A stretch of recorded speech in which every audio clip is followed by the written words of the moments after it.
Hello साथियों, नमस्कार आप सभी को। कैसे हैं आप लोग? उम्मीद है दोस्त सब लोग अच्छे होंगे। और आज की इस वीडियो में हम डिस्कस करने वाले हैं UP triple SC AGTA cut off 2025 after revised answer की। यानी दोस्त आप सभी का 30 अगस्त को यूपी ट्रिपल एससी एजीटीए का रिवाइज्ड आंसर की पब्लिश हो गया था, जिसमें साथ ही आप सभी को देखने को मिलेगा आयोग ने 5 क्वेश्चन में फेरबदलाव कर दिए हैं। तो आप सभी ने साथ ही देखा होगा जो आपके 5 क्वेश्चन पर ऑब्जेक्शन लगे थे उसमें साथ ही आयोग ने 2 क्वेश्चन पर बिल्कुल फुल मार्क्स दिए हैं और 3 क्वेश्चन पर जो है ऑप्शन चेंज कर दिए हैं। अब यहां पर साथ ही आपके कट ऑफ में कुछ ना कुछ फेरबदलाव जरूर होगा, क्योंकि जो कैंडिडेट पहले 3 क्वेश्चन पर जो आपके ऑप्शन चेंज हुए हैं, अगर वो कैंडिडेट पहले ऑप्शन अगर इनमें से कोई नहीं वाला ऑप्शन चूज किया होगा तो उसका तो ठीक है, और जो कैंडिडेट दूसरे ऑप्शन चूज किए होंगे तो सभी कैंडिडेट का 0.25 मार्क्स निगेटिव हो जाएगा। ऐसे ऐसे करके अगर आप 3 क्वेश्चन पर गलत करते हैं तो साथ ही आपके 0.75 मार्क्स जो है डिडक्ट हो जाएंगे।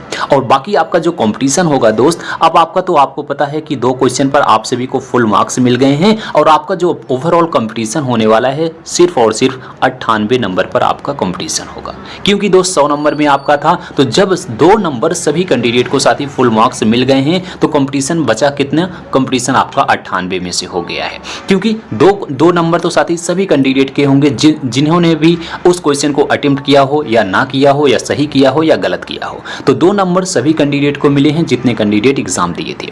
अब आपका कंपटीशन 100 नंबर में नहीं होगा, अब आपका कंपटीशन 98 नंबर में हो गया है।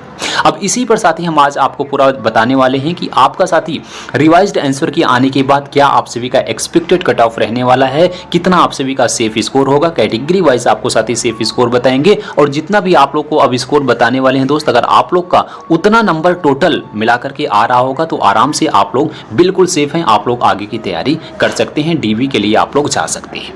कितनी इसकी कट ऑफ जाएगी आगे हम पूरा डिस्कस करेंगे। उससे पहले आपको बता दें दोस्त, अगर आपने चैनल को अभी तक सब्सक्राइब नहीं किया है तो चैनल को अभी सब्सक्राइब करके बेल आइकन को ऑन कर लेना। इसी तरह से आपको UP triple SC AGTA exam से रिलेटेड पल पल की इंफॉर्मेशन मिलती रहेगी। आइए सबसे पहले हम बात करते हैं कंपटीशन की। एक बार साथ ही आप लोग कंपटीशन देखना, आपके एग्जाम में क्या कंपटीशन है। देखो दोस्त, इसका जो आपका रिवाइज्ड आंसर की था वो आपका 30 अगस्त को पब्लिश हो गया था। अब आपको बेसब्री से इंतजार होगा कि इसका रिजल्ट कब आएगा। रिजल्ट की अगर हम सबसे पहले बात कर लेते हैं, इसका रिजल्ट कब जारी किया जाएगा, तो जो आपका एक्सपेक्टेड डेट है दोस्त, वो आपका लगभग अक्टूबर से नवंबर के महीने में इसका जो है रिजल्ट आने की पूरी संभावना है।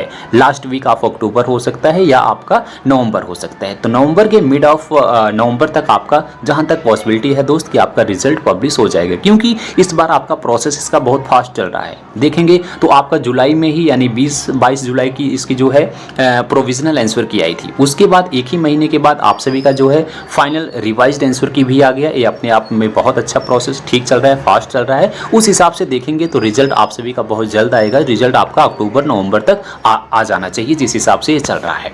बाकी उसके बाद अगर डीबी की बात करें, फिर डीबी आपका कब होगा, डीबी के लिए कितना टाइम मिलता है, तो मान के चलते हैं अगर आपका नवंबर में, फर्स्ट वीक ऑफ नवंबर में आता है अगर आपका रिजल्ट, या मिड ऑफ नवंबर में रिजल्ट आता है, तो आपका जो डीबी होगा दोस्त वो आपका दिसंबर से जनवरी तक आपकी डीबी होगी। यानी 20-25 दिन आपका डीबी होगा, चलेगा। तो दिसंबर में हो सकता है या फिर आपका जनवरी में, जहां तक ज़्यादा चांस है कि जनवरी तक ये आपकी डीबी होगी।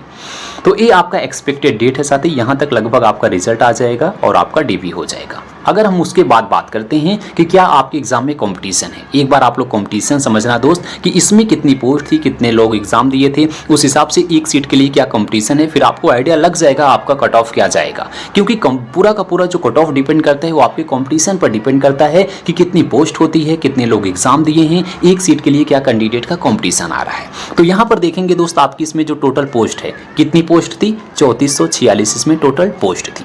कितने कैंडिडेट शॉर्टलिस्ट हुए थे, इसमें लगभग 37,845 कैंडिडेट शॉर्टलिस्ट हुए थे। लेकिन एग्जाम कितने दिए थे, एग्जाम में उपस्थिति जो थी लगभग 90% के आसपास उपस्थिति देखी गई थी। 90% करेंगे 37,845 का, आएगा 34,060 कैंडिडेट का। यानी जो इसमें टोटल ओवरऑल एग्जाम दिए हैं लगभग 34,000 के आसपास कैंडिडेट इसमें एग्जाम दिए हैं। अब आपका साथी अगर कंपटीशन देखेंगे, एक सीट का कंपटीशन निकालेंगे, 34,060 जितने लोग एग्जाम दिए हैं उसमें जितनी वैकेंसी है आपकी 3446 को जो है डिवाइड करोगे तो आपका कंपटीशन आएगा सिर्फ और सिर्फ 9 कैंडिडेट का। यानी दोस्त इसमें बहुत कम कंपटीशन इस बार होगा। 9 कैंडिडेट जो है फाइट कर रहे हैं एक सीट के लिए। कितना कैंडिडेट का कंपटीशन आ रहा है एक सीट के लिए? सिर्फ और सिर्फ 9 कैंडिडेट का। यानी अगर आपको इसमें फाइनल सिलेक्शन लेना होगा दोस्त तो 9 कैंडिडेट को आपको पीछे करना होगा। 9 कैंडिडेट में से एक कैंडिडेट होगा जो फाइनल इसमें सिलेक्शन ले लेगा। अगर वहीं हम डीबी की बात करते हैं, डीबी में आपका क्या कंपटीशन है, डीबी में कितने गुना कैंडिडेट को बुलाया जाएगा? तो देखिए डीबी में जितनी वैकेंसी होती है उसका लगभग 3 गुना कैंडिडेट को बुलाया जाता है। डीबी में 3 गुना कैंडिडेट को बुलाया जाता है। अगर आप वैकेंसी का 3 गुना करेंगे 3446 का आएगा 10,338, यानी लगभग 10,000 के आसपास कैंडिडेट होंगे जो डीबी के लिए शॉर्टलिस्ट किए जाएंगे। फिर बहुत सारे कैंडिडेट डीबी में भी आउट होंगे। तो डीबी का क्या कंपटीशन है? डीबी का कंपटीशन देखेंगे तो जितने लोग एग्जाम दिए थे और जितने लोग डीबी में जाएंगे उसको आप डिवाइड करेंगे तो आपका एक सीट के लिए कंपटीशन आ जाएगा सिर्फ और सिर्फ 3 स्टूडेंट का। यानी सिर्फ अगर आप डीबी का कंपटीशन देखेंगे तो डीबी में जाने के लिए क्या कैंडिडेट का कंपटीशन है? सिर्फ 3 कैंडिडेट का कंपटीशन है। यानी सीधा सीधा समझिएगा कि 3 कैंडिडेट में से एक कैंडिडेट होगा जो डीबी के लिए शॉर्टलिस्ट हो जाएगा। अब यहाँ पर आप समझिएगा कि डीबी का कंपटीशन कितना कम है। डीबी में जाने के लिए सिर्फ और सिर्फ 3 कैंडिडेट का कंपटीशन आ रहा है, लेकिन पूरा प्रोसेस अगर आप देखेंगे सिलेक्शन तक तो आपका कंपटीशन 9 स्टूडेंट का आएगा। ये आपके एग्जाम का कंपटीशन है। आई होप आपने कंपटीशन समझ लिया होगा। अब हम बात करते हैं इसी के अकॉर्डिंग आप सभी का एक्सपेक्टेड कट ऑफ की, कि इसके अकॉर्डिंग आप सभी का क्या एक्सपेक्टेड कट ऑफ रह सकता है, क्या आप सभी का सेफ स्कोर होने वाला है। तो दोस्त हम आपको कट ऑफ बताएं उससे पहले आप सभी से एक रिक्वेस्ट करेंगे। आप सभी का साथी आपको पूरा नंबर पता हो गया होगा कि आंसर की भी आ गई थी, इसका रिवाइज्ड आंसर की आने के बाद टोटल स्कोर आप लोग का क्या बन रहा है। एक बार आप लोग कमेंट में अपना स्कोर जरूर बताना कि हमारा इतना स्कोर है और हमारी ये कैटेगरी है, जिससे हमें बहुत सारे कैंडिडेट का डेटा मिल पाए कि आप लोग का कैटेगरी वाइज क्या हाईएस्ट स्कोर है। फिर हम आपको कमेंट के माध्यम से फीडबैक भी दे पाएंगे कि इसमें आपका फाइनल सिलेक्शन हो सकता है या नहीं। उसके बाद अब हम आपको सेफ स्कोर और एक्सपेक्टेड कट ऑफ की चर्चा करते हैं। दोस्त देखिए जो भी हम आपको साथी कट ऑफ बता रहे हैं ये आपका एक्सपेक्टेड कट ऑफ बता रहे हैं, ये आपका साथी फाइनल कट ऑफ नहीं है, क्योंकि जिस हिसाब से आपका एग्जाम का लेवल था, जिस हिसाब से कंपटीशन है उसके अकॉर्डिंग आप सभी को हम साथी एक्सपेक्टेड कट ऑफ बता रहे हैं कि कहां तक आपकी कट ऑफ जाने वाली है। तो देखिए यूआर कैंडिडेट की बात करें, यूआर कैटेगरी में कितनी कट ऑफ इस बार जा सकती है, तो आपकी जो कट ऑफ होगी दोस्त वो आपका 45 से लेकर के 50 तक कट ऑफ जा सकती है। किसकी? यूआर कैटेगरी की। आप लोग देख लेना, अगर आपका 45 से प्लस 45-50 के बीच में नंबर आ रहा है तो आपका बिल्कुल ठीक है। 45 से 50 तक इसकी कट ऑफ जा सकती है। उसके बाद अगर हम ओबीसी कैटेगरी की बात करें तो ओबीसी का साथी जो कट ऑफ होगा लगभग आपका जो है 43 से लेकर के 48 तक कट ऑफ जा सकता है। तो देख लेना अगर आप लोग का ओबीसी कैटेगरी में इसके बीच में नंबर आ रहा है 43 से 48 तक तो आपका बिल्कुल सेफ स्कोर है। ईडब्ल्यूएस की बात करें तो ईडब्ल्यूएस में दोस्त आपका जो स्कोर होना चाहिए 42 से लेकर के 47 तक अगर आ रहा है तो आपका बिल्कुल सेफ स्कोर है। 42 से 47 तक ईडब्ल्यूएस की कट ऑफ इस बार जा सकती है। एससी कैटेगरी की बात करें तो एससी में आप लोग का अगर नंबर 35 से 40 के बीच में है तो आपका ठीक है।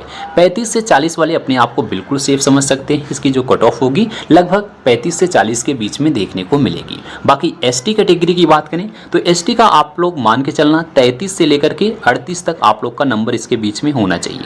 अगर आपका 33 से 38 तक है तो आपका बिल्कुल सेफ स्कोर है। बाकी फीमेल की बात करें तो फीमेल में यही मान के चलना कि आपका 30 से 35 तक नंबर होना चाहिए। 30 से 35 तक है तो आप लोग का बिल्कुल सेफ स्कोर है। इतना फीमेल का कट ऑफ जा सकता है। तो दोस्त आप लोग का कितना स्कोर है आप लोग एक बार कमेंट में अपना स्कोर जरूर बताना, फिर हम आपको कमेंट के माध्यम से फीडबैक देंगे कि आपका इसमें फाइनल सिलेक्शन होने का चांस है या नहीं। बाकी अगर आप लोग का इससे रिलेटेड कुछ भी डाउट है तो आप लोग कमेंट में अपना डाउट लिखना, हम आपके डाउट को क्लियर करने का प्रयास करेंगे। तो दोस्त आप सभी का इसमें 5 क्वेश्चन में फेर बदलाव हुआ था, इसलिए दोस्त आपके कट ऑफ में थोड़ा बदलाव जरूर होगा। तो आप लोग के लिए अब इस बार इतना सेफ स्कोर रहेगा जिस हिसाब से आपके 5 क्वेश्चन में बदलाव हुए हैं। 2 क्वेश्चन पर आपका तो फुल मार्क्स मिल ही गया है, बाकी 3 क्वेश्चन में आपके ऑप्शन चेंज हुए हैं। जो कैंडिडेट पहले ऑप्शन सही किए थे यानी इनमें से कोई नहीं वाला ऑप्शन चूज किए होंगे तो आपको फिर अच्छा होगा आपका स्कोर, और जो कैंडिडेट साथी इसमें गलत आंसर चूज किए होंगे उनके नंबर जो है माइनस में भी हो सकते हैं। बाकी 2 क्वेश्चन पर आपको तो साथी सभी कैंडिडेट को नंबर मिल ही गया है। पूरा का पूरा जो अब इस बार कंपटीशन होने वाला है वो आपका अब 98 नंबर में होने वाला है। तो इस हिसाब से दोस्त आप लोग को हमने सेफ स्कोर बताया है। बाकी दोस्त अगर आपको इन्फॉर्मेशन अच्छी लगी हो तो एक बार वीडियो को लाइक करना, दोस्तों को शेयर करना, और इसी तरह से यूपी SSC AGT एग्जाम से रिलेटेड पल पल की इन्फॉर्मेशन के लिए चैनल को सब्सक्राइब कीजिएगा। मिलेंगे अगली वीडियो में, तब तक के लिए जय हिंद जय भारत।